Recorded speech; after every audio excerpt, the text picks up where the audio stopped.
Hey, what's going on, guys? So in today's video, I will show you how do you deactivate your Facebook account but keep Messenger. So let's start. So first up, let's go ahead and open up Facebook. Now tap on the three bars in the bottom right corner and scroll down and go to Settings and Privacy. Now from here, tap on Settings, tap on Personal Information, go to Manage Account, and from here tap on Deactivate.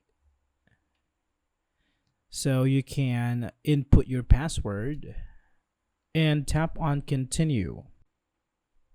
Now from here you can choose the reason why you are deactivating your account and tap on Continue. From here tap on Continue once more and select Keep Using Messenger. Scroll down and tap on Deactivate My Account.